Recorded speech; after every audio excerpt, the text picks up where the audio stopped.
Assalamualaikum warahmatullahi wabarakatuh dan salam sejahtera. Saya Cikgu Ismail bin Makno dari SMK Seri Bekalan Alur Gajah Melaka akan menerangkan Bahasa Melayu 11103 Bahagian 1 Karangan Respon Terbuka.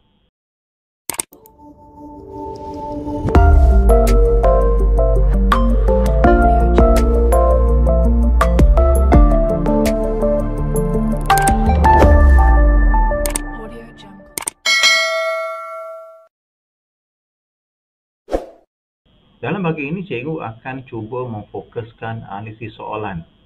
Kata 1 bahagian B. Satu bahagian penting dalam peperiksaan. Khasnya dalam kata 1 yang sering diabaikan oleh murid SPM. Dan rujukan cikgu sudah pastilah dari modul gemilang 2.0 Terbitan Jabatan Pendidikan Negeri Melaka.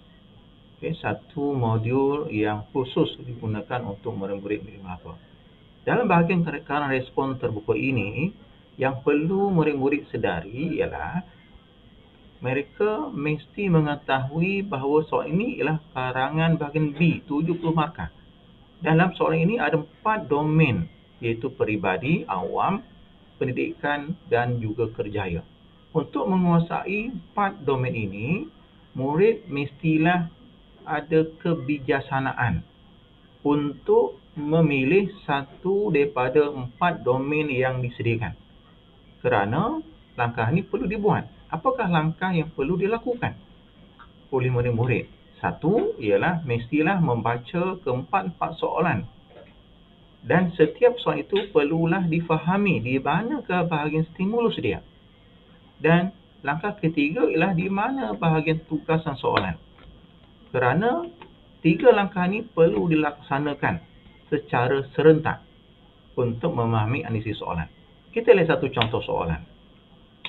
Untuk tatapan soalan ini pelajar cikgu ambil dari modul gemilang 2.0 kata 5. Soalan ini pelajar ada 2 bahagian. Satu bahagian atas dan satu ialah di bahagian bawah. Apakah perbezaannya? Untuk memudahkan penerangan, cikgu mewarnakan bahagian atas sebagai warna kuning dan di bahagian bawah sebagai warna hijau. Kemudian kita lihat pula macam mana kita nak lebih memahami. Cikgu letakkan huruf A, cikgu letakkan B. Bahagian atas saya letakkan A, bahagian bawah cikgu letakkan bahagian B. Apa tujuannya? Untuk memudahkan penerangan. Bahagian A pelajar, dalam istilah dalam karangan KSSM, kita kenali sebagai stimulus. Dan di bahagian B, kita kenali sebagai tugasan soalan. Apa bezanya pula? Bahagian A stimulus, kita mestilah mencari tema. Tema ni adalah satu idea rujukan untuk kita menulis hasil karangan kita dan SPM. Manakala dalam bahagian tugasan soalan pula, kita hendaklah mencari 3 bahagian penting. Satu ialah ayat topik, kedua ialah format karangan, dan ketiga fokus sampingannya. Kedua-dua bahagian A dan bahagian B sama penting dalam peperiksaan untuk menjawab soalan bahagian B, karangan respon terbuka. Apakah perbezaan antara tema dalam stimulus dan ayat topik dalam tugasan soalan? Ramai pelajar masih lagi keliru antara perbezaan antara tema dan ayat topik. Kita lihat satu persatu supaya kita dapat mengupasnya dengan lebih mendalam. Tema ni pelajar dalam stimulus adalah satu idea umum. Apa contohnya?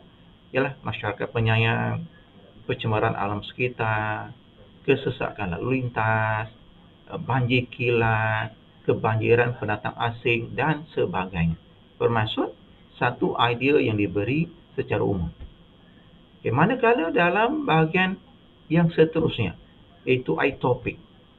Apa itu contoh ayat topik? Ayat topik ni pelajar atau fokus utama ialah satu fokus yang murid mesti menjawab soalan.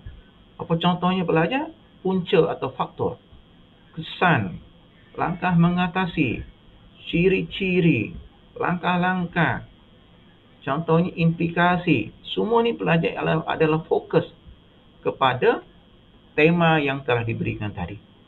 Jadi pelajar kenalah membezakan antara tema dan ayat topik. Sekarang kita cuba baca balik soalan.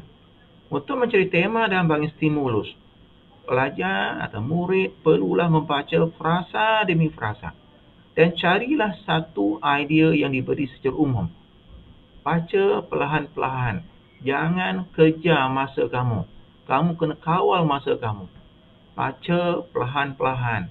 Cari idea umum, idea yang lebih luas dalam bahagian stimulus. Saya yakin kamu pasti dapat menjawabnya. Apa contohnya pelajar? Kalau kita baca ini baik-baik, kita akan dapati ialah sifat penyayang, ialah tema dan stimulus. Dan tema ini pelajar dalam bahagian stimulus mestilah sama dalam tema dalam tugasan soalan. Sebab itu kita dapati dalam soal ini, temanya ialah sifat penyayang dalam stimulus. Dan tugasan soalan pelajar temanya pun sama, iaitu sifat penyayang. Selain itu pelajar, kita juga mestilah mengenali ayat topik atau fokus soalan dalam tugasan soalan. Yang kedua, mestilah faham tentang format. Dan ketiga ialah fokus sampingan. Tiga ini pelajar berjalan serentak dalam tugasan soalan.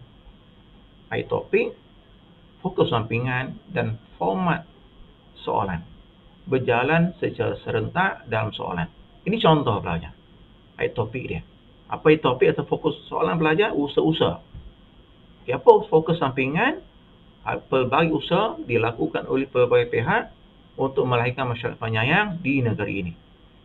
Manakala tema pula pelajar, format pula tidak dinyatakan. Oleh itu, sekarang ini pelajar ialah karangan yang tidak berformat. Cikgu harap kamu dapat membezakan antara ayat topik dan tema, fokus soalan atau fokus sampingan dengan fokus soalan. Sekarang pelajar, apabila kita telah menganalisis soalan, apa kita nak buat? Kalau boleh pelajar, buatlah satu catatan ringkas. Catatan ringkas atau kertas soalan kamu atau dalam buku soalan kamu, buku jawapan kamu. Contohnya pelajar yang kita jumpa tadi, tema ialah sifat penyayang.